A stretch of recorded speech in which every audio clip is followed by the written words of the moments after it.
talk a lot about Toby's career path and sort of how does one become a CEO in 30 days, right? So, but to start a little bit, let's start in the beginning with La Jolla Group. Everyone here might not know. Can you tell us how La Jolla works and what the structure is? Yeah, we're the true licensing company. What that means is we don't own the brands that we work with. The 4 brands, O'Neill, Rusty, Lost, and Metal Militia, those are the 4 we work with, and we're basically brand caretakers. You know, we work very closely with the trademark owners and work with them to build their brands. So that's the true form of a licensing company. And what are some of the pluses to that, and what are some of the negatives? Yeah, so there are some challenges, just to be super honest. You know, creative is one of the things that we, you know, talk to the licensors a lot about. And, you know, it's not uncommon to come to, you know, some disagreements over what the brand should be, what the brand should look like, how it should be packaged, how the product should look. So those are things that you need to work through with, you know, a licensor. And it kind of comes back to the formula that we use when we pick our partners. It's super important in this type of model to know who you're getting in bed with and know who you're working with. So how much say do they really get? So I know there's like design reviews and stuff like that. And so when you guys show the line and they say, ugh, I hate that piece, that our name can't be on it, or you know, how much power do they get? Yeah, it happens. You know, and how much power do they have? I think in my career, I've been with the La Jolla Group for 10 years. I've seen one product disapproved by the licensor. Still, you know, you do have some creative conversations on how to sell in different products or different concepts, but the one product that, you know, we had a disagreement over with was a notebook. So this was with O'Neill. Really? Yeah, this was about 5 years ago. You know, O'Neill didn't want to become the Office Depot of syrup, so no notebooks, they were out. For back to school, huh? Yeah, and so the second part of that question was, you know, what are some of the positives? And you know, there are a lot. The licensing model, when you can go out and pick a great brand, okay, a great brand to partner with, and there's no acquisition fee. So that's, you know, that's something where you can walk right in, hand pick a brand that needs your expertise, may need financial backing, may need an operational backbone, may need to tap into your expertise on how to merchandise and design product. So that's kind of the benefit from our side, is to hand pick somebody that we want to work with that has a hot brand and not have to pay for not have to pay for acquiring it. And you know, so what we're doing is just investing in the startup, you know, and then we're off and running. So it's you know, very little cash out of pocket. Is there any though? I mean, I know you have to invest in the business, but do you have to pay at all, like a licensing fee up front, or? Our model doesn't include cash out of pocket for licensing. Nice. Okay, she's got one secret out of me. Now I have a goal to get more. So switching to your career, okay, tell me where did you go to school? What did you major in? Did you know you wanted to be in action sports? Was that your? Yeah, so it was funny early on. You know, even early in high school, I used to tell my friends, you know, I want to run a company like Quicksilver. That's what I wanted to do. So pretty early on, I knew what I wanted to do, and it's ironic because I was supposed to be 3rd-generation orthopedic surgeon. So wow. You know, I still catch a lot of crap for that at home, you know, with all the surgeons running around. So yeah, so from medicine to apparel, I kind of held it down and walked a different path. So what did you major in? It was business. University of San Diego, Toreros. I know there's a bunch of Toreros out there in the crowd. Yeah. Okay, your GPA was? Jeez, GPA. Sorry, I didn't put that on the list. You know, I didn't figure it out in college until about junior and senior year. It had a 3 in it, though. Come on.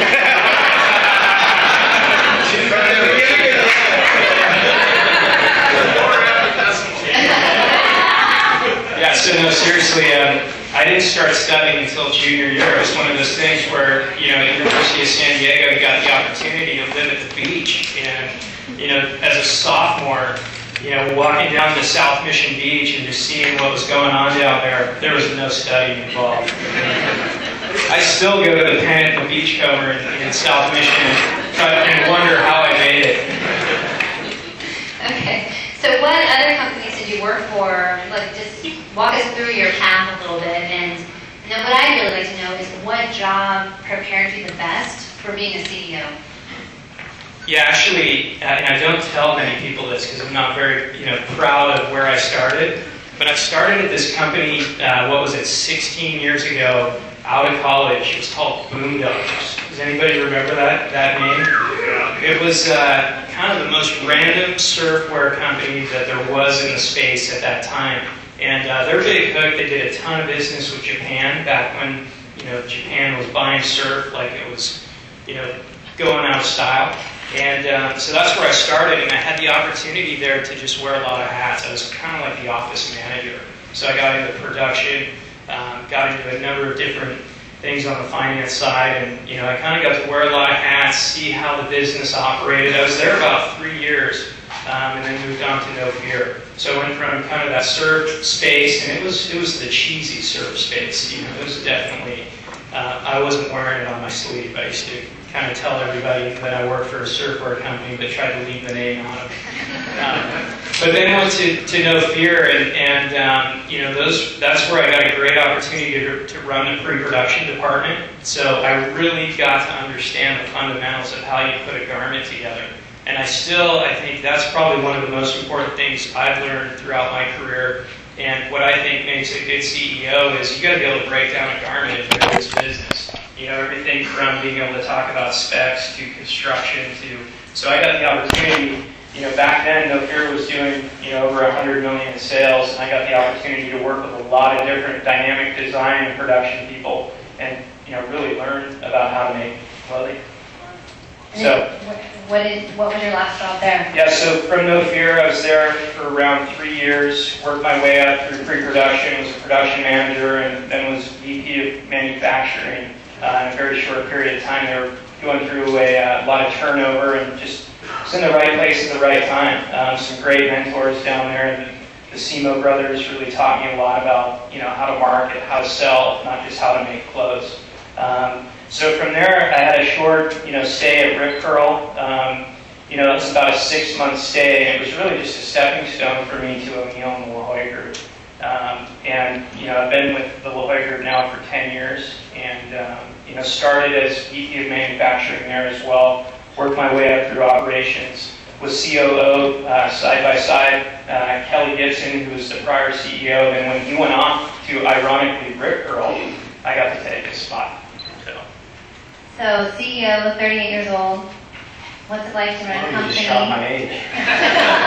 With over 400 employees? Yeah, actually, it's definitely the dream job. I got to say, I really pinch myself for opportunities like this. Getting to speak with people. I work with a ton of very creative and very intelligent executives and employees. So that's a blessing. I'm empowered by my peers for sure. I have a lot of great people in the company, and yeah. Are you ever? And that's a lot of responsibility, right? I mean, it's a huge company. How much in sales? Do you guys ever throw out the range? Just kidding. It's north of 200. I'll leave it at that. So do you ever, wake up and say, wow, what am I doing running this big company? Or does it just all feel natural and it came to you? There hasn't been any huge learning curve? Or our company's pretty down to earth. I mean, there's not a lot of politics internally. It's not, I really just try to come to work and be myself and, be a friend as much as be a CEO. So I call it pretty light corporate environment. I remember once I asked you about when you had just transitioned there, and because you came up from the more operation side, not the marketing side, and a little bit of how you were enjoying, and you said something about putting the entertainment and the CEO, what was that, do you remember that? Chief Entertainment Officer. Right? Yeah, I'm not scared to put a couple years back. Grab a microphone maybe and Christmas party. Sing a little Prince, that's been known to happen. That's what happens when you let operations people loose, right? That's the brain. some of the USD stomping grounds in my first 2 years living at the beach. Okay, so this is a marketing crowd. I know a lot of people, I've been told, are marketers here.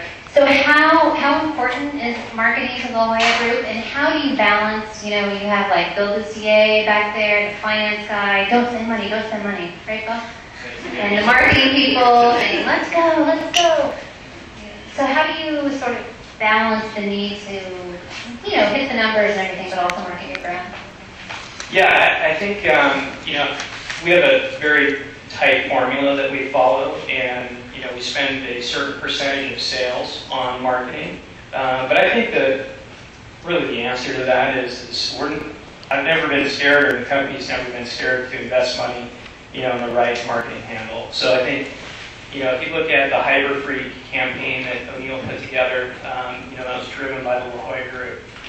We put a lot of resources into this program, and we've really taken that technical space in board shorts and run with it. And so I think, honestly, you just can never spend enough in marketing. The cliche term is, no marketing budget is big enough, and I think you can't be scared to take a risk and, invest. And so I don't think it's never an argument within the building of, hey, you can't spend this on, marketing. If it's the right thing, it's the right thing. So. This makes me ask a question that you guys might know the answer to, but I don't. How does it work when you sign someone like Jordy, or you have the big Hyper Free campaign? How do you decide who bears the cost? Because you also have La Jolla, not La Jolla, but you have O'Neill Europe, right? Yeah, so that's a good question. The way that works in a group like ours is Jordy would be in an international fund. So everybody would pay a contribution to that international fund, and he'd be a global athlete. So that's the way a licensing group and a licensor can put together all the resources needed to capture a big name athlete like that. Okay. So it's definitely a global spend. Gotcha. Trade shows. Last trade show round, I remember talking to you in the sort of prefab Surf Expo booth, I think it was, Gem wall, yeah. Times were tough for everybody, and you decided to sort of scale back and not bring the whole big booths for everyone, right? So I'm just curious, how did that work out? Do you think there was any impact by not having your regular booth, and what are you going to be doing in this upcoming trade show season? We took the approach, to really go to the trade show and do what you do at a trade show, and that's show product to a retailer. It's not show your booth to a retailer, right? So there was a lot of internal marketing going on within the industry, big spends on booths, upwards of $250,000 to construct this big, giant booth. We just found that, that revenue could go somewhere else to do better things, and whether it was to support a retailer and provide a better IMU, or some type of creative credit terms, we just felt that the money could be better spent. I think the industry came to the realization that money could be spent a better way, and everybody embraced it. So we definitely have taken the curb appeal down on those booths. They don't look bad, but they're not what they were before. Internally in the booths, they're still. We're doing our jobs, and we're showing product. We're cycling people through, showing the customers the new lines, and doing what we're there to do, and that's sell product, not market ourselves to the retailer. And did anyone say anything? Did retailers say, "Oh, why is this booth smaller?" Or did they notice? I think everybody was pretty supportive. We've been going through some pretty unprecedented times, and I think there was a general understanding within the retail community as to why people are taking it back a notch. And then what are you going to do this next round? We're going with the same program. It's gem wall, and it's just a light plastic material. Yeah, it's where we've had these big builds, and from wood panels to very custom looks. So that's out the window. I think that's the old model. It feels good to have it changed a little bit. I feel like we can take that money and really do better things with it. And the retailers have, they've received the return, so they get it. Okay. And are those old ones, I'm just curious, are those just stored away somewhere? Because they were Sitting built. in the warehouse in wooden crates, gathering dust. Okay. So I saw you have a Twitter account. I read it today. Your Facebook page. I've seen your internal blog a little bit. So talk about new media and what you think about it, and how important is it to you in the company, and how you guys are using it.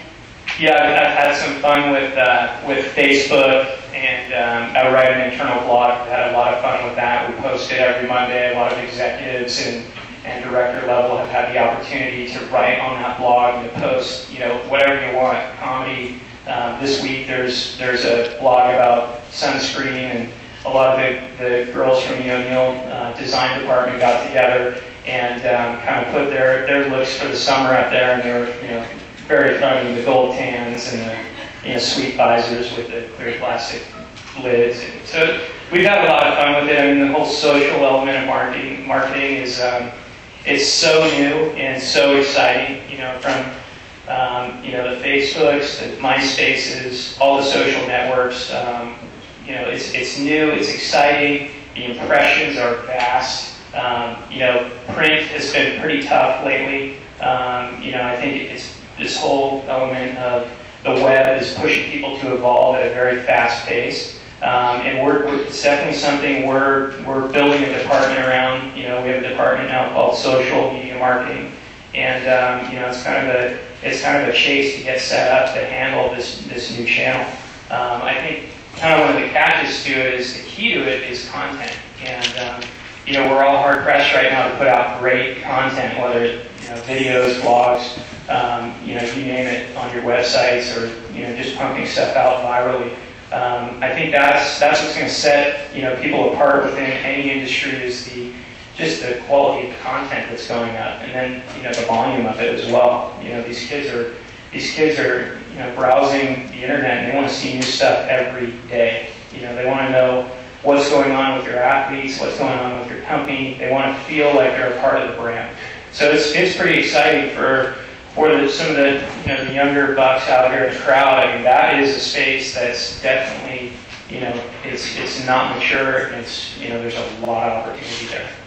So can I ask how do you feed that content beast? I mean, is it staff people pumping it out, or how do you feed the meal? Yeah, I mean, it's definitely, we've got people out and about. We're building an army to be at every event, to be, everywhere they can. Even to the point that this summer our intern program looks like it's being built around this social media group. And what those interns will be doing is blogging about the companies, blogging about products, really trying to spread the message of our brands. Okay. Now, time for the hot topic. Rusty and JCPenney. So tell us, that was, got a lot of news and attention. I can't remember when it was now, a couple months ago, that announcement. Can you walk us through a little bit about how that decision came about, and what the feedback has been on it? Yeah, I think for us, we took on the license for Rusty as kind of the whole macroeconomic world was falling apart. And we kind of came to a crossroads where we weren't being given the opportunities that we needed in the core market to build the brand. And, we found ourselves falling in and becoming a victim to see the sameness that was out there from all the other surf brands, from the top 5, which included O'Neill, to everybody else on the second and third tiers. So we found ourselves kind of at a crossroads where, the market was so saturated, the buying dollars were getting smaller, and we just found, being a growth company, how do we take this brand and take it to the next level and put it back to where it was in the mid-90s?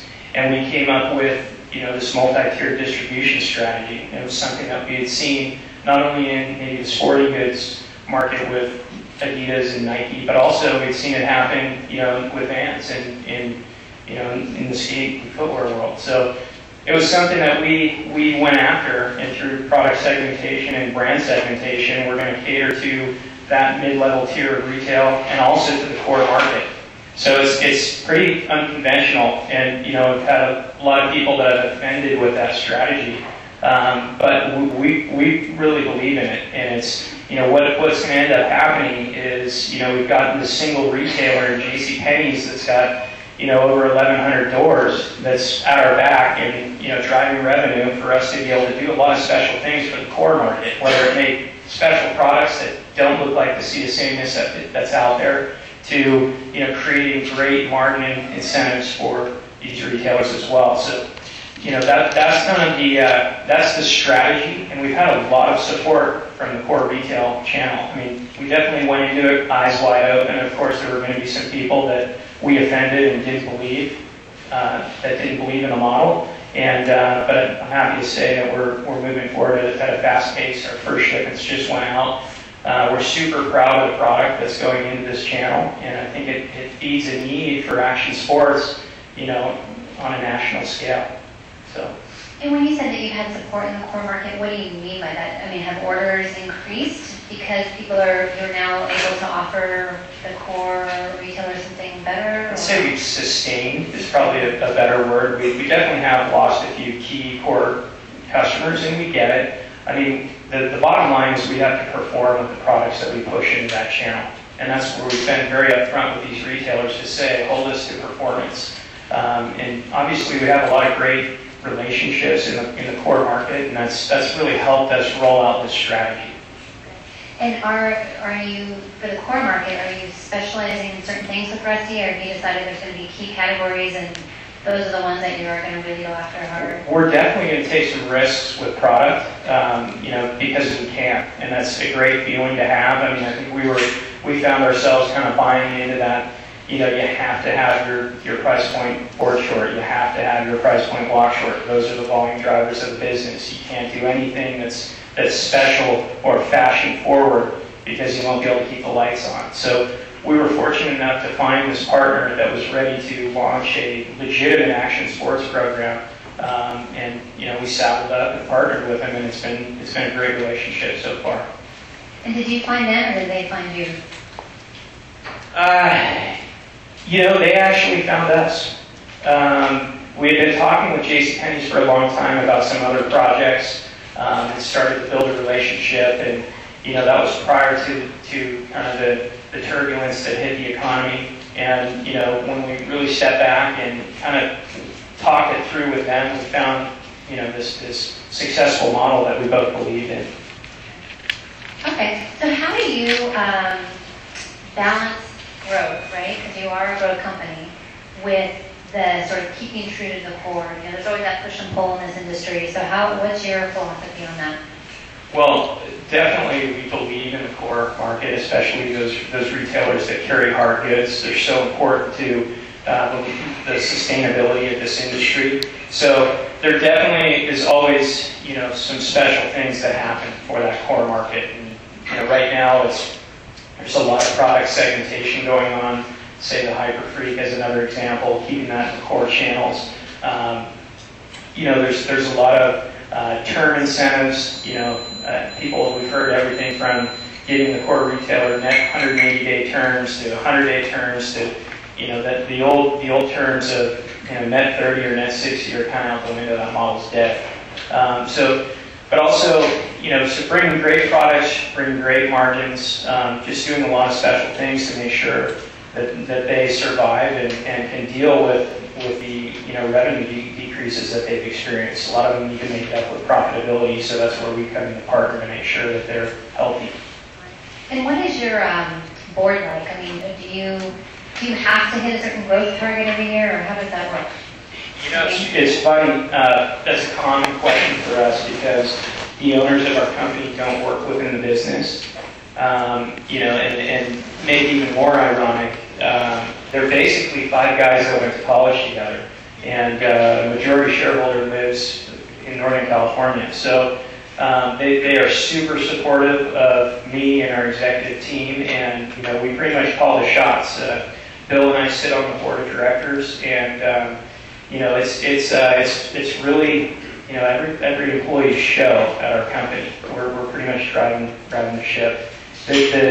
Ironically too, one of the owners of the company is Kurt Rambis of the Los Angeles Lakers. So he obviously doesn't have a lot of time to make sure we're shipping T-shirts. So what's next for you guys? I mean, are you looking for more brands? Do you want to go public? I think public's out. I think, we don't see the benefits of why we need to go public. We're having a lot of fun being a private company. We can turn, the ship on a dime if we need to, which is in this type of economy, that's a great benefit. So I think public is definitely out. Sorry, what was the other part of that question? Or would you ever start a brand from scratch, do you think? Or how are you looking for new brands to license? Yeah, I think that because of the economy and the way it is, and the way our company and our formula works, we get presented with opportunities all the time. And while the opportunities are numerous now,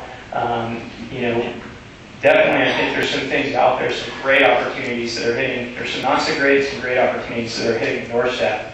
So I think that's definitely, we're building a diversification within our portfolio. We'd love to be able to cover every level of distribution and then cover every action sport as well.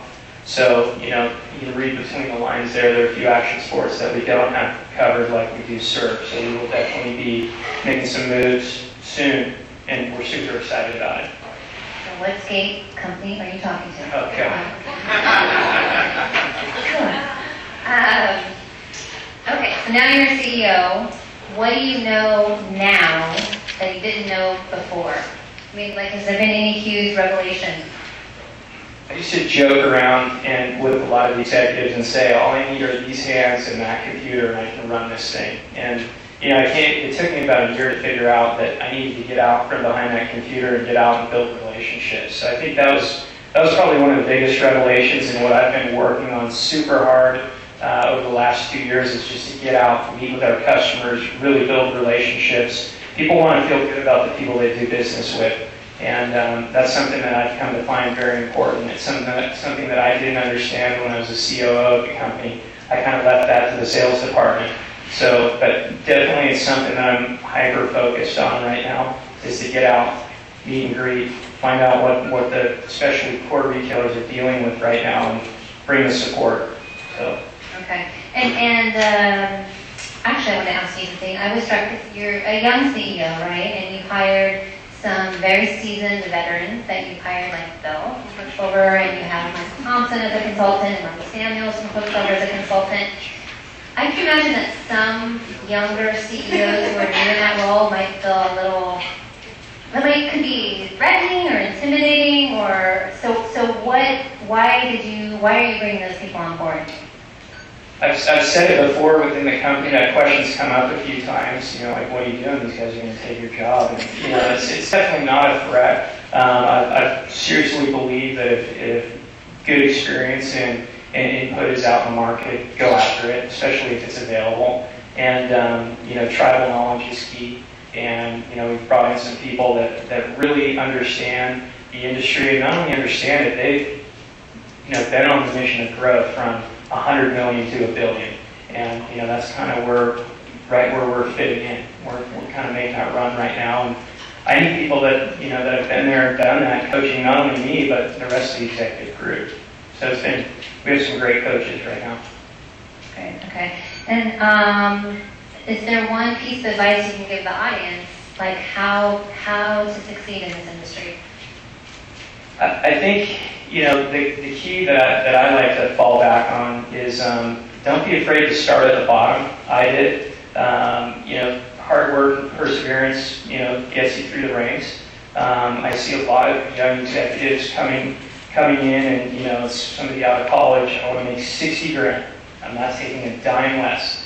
And if I look at where our company is right now, there's not a lot of open opportunities and job postings right now, but there are a lot of entry-level positions. And I have a ton of success stories at the company, people that have taken an entry-level position and risen through the ranks at a very fast pace. So that would be, it's hard work once you hit the ground that gets you moving through the ranks. So don't be afraid to kind of compromise what you think you should be making to get the opportunity. Okay, I think we're done with the formal Q&A. Oh yes, any questions? So, do we have any questions from the crowd? There's a microphone. Okay.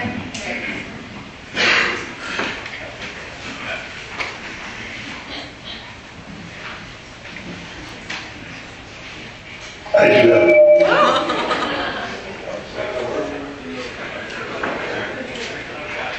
Toby, I've certainly watched your career. Hey, Craig. Over the last number of years, when you, I think assembled probably one of the greatest teams I've seen. One guy in particular, most guys that I've met. You talked briefly about the tier that your O'Neill boss is selling, and you talk about the brilliant move of J.C. Penney's with Rusty. There's another tier, and it's a huge tier. And there are young kids out there who can't afford to shop at those stores that sell that product and want to have that type of product for them to be able to buy. What's your vision? What are your thoughts? Yeah, I mean, the relationship with JCPenney's mid-tier retail is what I call it. It definitely opened the door for affordability and, a new consumer that could buy into casual beach lifestyle. As far as taking it down a tier lower than that, I mean, those retailers I would classify as Walmart, Target. They've really made some moves in action sports as well, be it Shaun White, OP, and a few others in between. I think that action sports is popular. It's not going away. It needs to figure out how to operate on every level, and it's something from our perspective that diversification has been learned the hard way in this type of economy. So it's not something that we shy away from. If the demand is there, we're going to work diligently at our company to figure out how to fill it. If you're going to ask questions, state your name and what company you're with. Rick Alexander with ESPN. Most successful executives learn more from their failures than their mistakes. What was your biggest failure thus far? Ooh.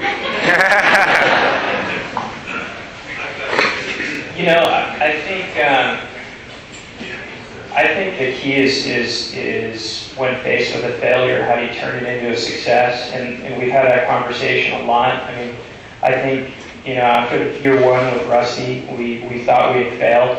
It was kind of the first time that I had made a decision that I was kicking myself for. But lo and behold, it probably presented one of the biggest opportunities at the company for the next 5 years. So I think that was, as far as calling out failures, I want to knock on wood to say there haven't been any major ones, potential failures, but I think the silver lining is how do you find opportunity in everything. So I hope that answers the question. Trisha Logan from Element Productions. I'm just curious about your professional life and your personal life. Is it hard for you to balance the two, your hobbies, family, kids? Yeah, I have 3 young kids, actually, 9, 7, and 6, and they're all, action sports enthusiasts. And, one of the things that I've found about this job is it's a family affair. It's definitely, I'm hauling the family all over the place, and it's something that I love to see because I'm bringing my kids up in action sports, and they've grown to love them. And the opportunities that I see them get, whether it's hanging out with Brian Deegan from the Metal Militia and his kids, or going to a surf event, high-fiving Jordy Smith. It's definitely a great feeling, and has been a great opportunity, but definitely a family affair. There's no question. So balance and life balance is the key to everything. So I think the difference between family and job is they kind of mesh together, and that's been my solution anyway, because it is a 24/7 job. There's no doubt. I'll hit you with an email at 10 at night and 6 in the morning, and I think a lot of our executives would say the same thing. So you just can never shut it off. So you got to learn how to just put it all together. Anyone else? These are good questions. Hey, Chad Hart from Toyota. With the flag bearers of action sports now being in their 40s and having kids, how do you go after both segments? You know, this mature adult audience that still is very passionate about action sports and this new generation of kids. How do you make it relevant to an area that's been considered just a youth platform? Yeah, there's a number of ways. I mean, you can kind of break down each element of the business. Product is a way, segmenting product so that, you know, if it's a series of products that caters to that over 40 versus a series of products that caters to the 16 to 18-year-old. You know, another way is athletes, you know, pulling in the athletes that attract the youth. That's been a big handle for us. But definitely kind of the running joke for us with O'Neill is the brand, the target market is 8 to 80. So, you know, you find ways to kind of cater to each segment. So product and athletes are probably the two biggest that I would highlight. Does that answer the question? Around that way, I have a question, another question. I was just thinking it. So there seems to be a lot of investment going on in core retailers, some that are struggling, some retailers. Do you see that expanding going forward, that brands really getting involved in key core retailers' businesses more? Well, I think we all identify with the importance of keeping the core retailer alive. So some of these guys that, you know, have been the pioneers of the industry, you know, I think a lot of us have stepped in to make sure that they do make it. So I think there will be more of that. I think, you know, somebody asked me the question earlier, are we out of this whole recession and do you see it ending? And while I don't have the answer to that question, you know, as to when it's going to end, you know, we have some pretty tough times ahead of us. So I think, yeah, I think you'll see some more manufacturers stepping up to, you know, aid the core retailer. So I would say the answer to that question is, yeah, prepare yourself for more. Question. I'm Greer Wilder with Greer's OC. I was wondering what shorts you're going to be wearing this summer. Which shorts? Board shorts or walk shorts? Board shorts. I gotta be careful because I think I got representation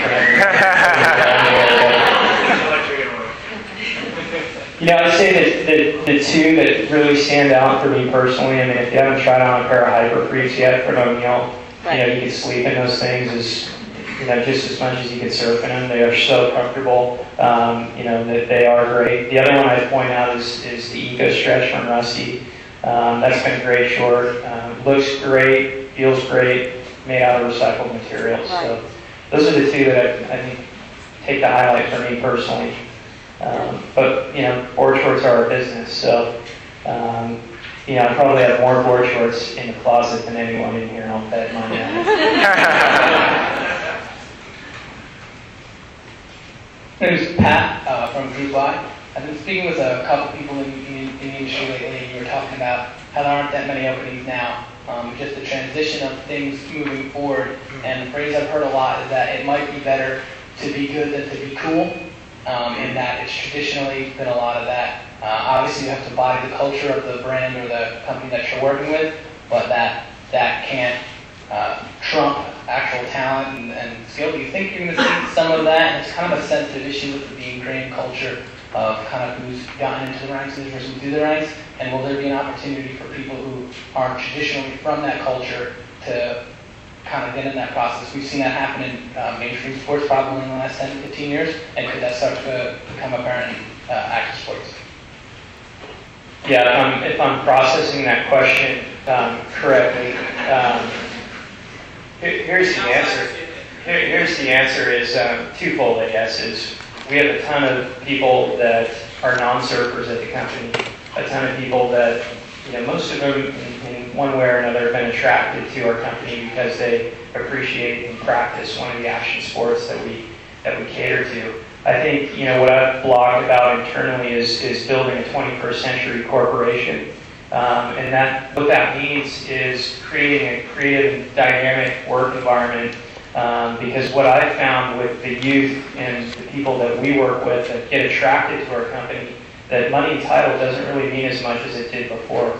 The whole social experience internally is something that means a lot. So my challenge, the challenge of the executives that I have is to create that environment that people can come in and actually feel proud of what they're working for. And at the end of the day, build something really cool. And, that's what we focus on day in and day out. It can mean everything from catering to, a weight training facility, to skateboard ramps in the hallway, to half-court indoor basketball court. These are things that are real, they're things that people look for. When I compare, our organization to, a corporate retail organization, it's great panels and, bottled water. And, I'd say that's something that we're completely steering away from and creating an environment that people want to hang out in, people can be proud of, people can work hard in. So. Yeah, Hitman Dan. The idea is setting up right here. With the low amount of buying dollars out there right now, how is the La Jolla Group approaching forecasting trends, producing garments, and then booking and bringing those garments in from overseas and knowing how much to bring in so that, at the end of the season or as seasons pass, you're not stuck with a lot of product. I mean, probably hit like a wall industry-wide. It's probably one of the biggest challenges that we have is managing inventory right now with exactly what you're saying, the slowdown. There's been no way to forecast it. Taking buy plans down for fall, we started at 10%. Business is probably off industry-wide more like 30.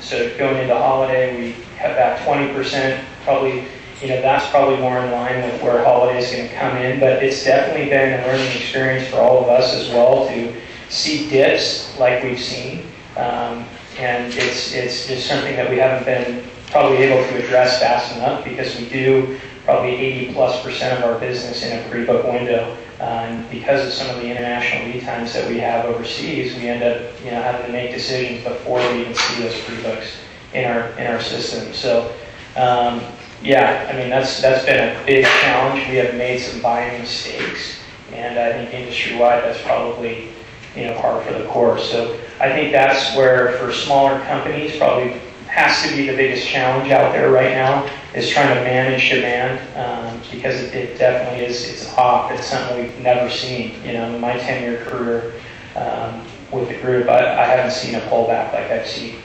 moving into the third and fourth quarter of 2009. So I don't know if there's a right answer. It's a lot of gut goes into making decisions.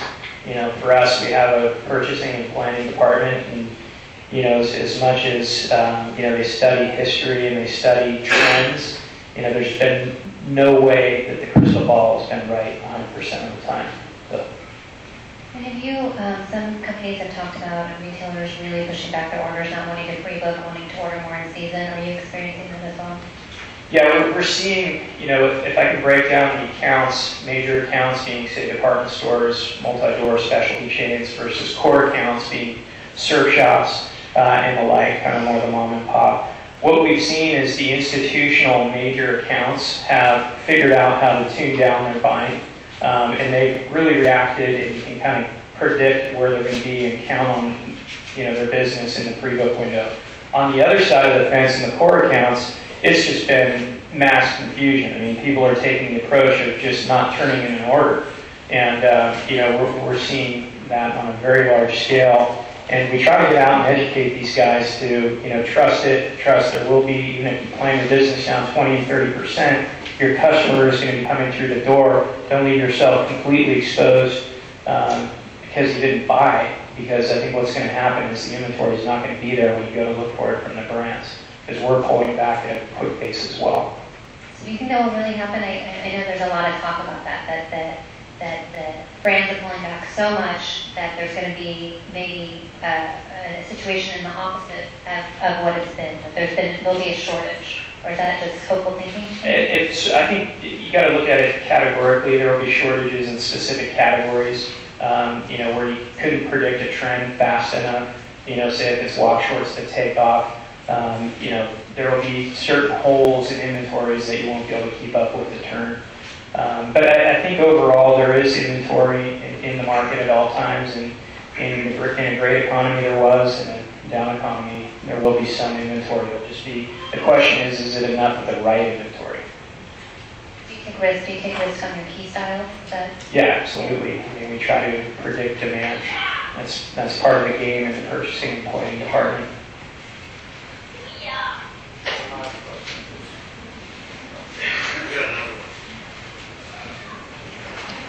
Dustin with Ambition. I have a question about how relevant you think pre-booking is going to be and how important fast fashion is going to become to the core channel, or it's like being able to produce different garments each and every month. Most design brands do. Yeah, I think we're picking up a lot of in-season business by walking, in-season development into retailers and going quickly to our manufacturers to build it. I don't think the pre-book model will ever go away. It's something that we believe in. The institutional major accounts believe in it. Everybody's got to have a plan for their business, and I think it's just everybody getting their arms around what the demand is going to be.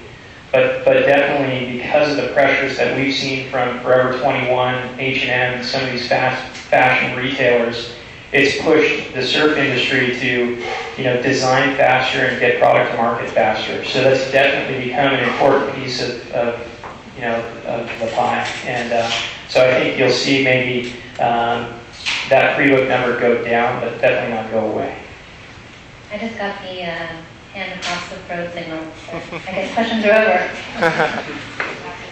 Wrap it up. So thank you. Do you want to thank you? Is it your Hey, well, I'll say thanks. Thanks, you guys. It was a pleasure to be able to speak to you guys.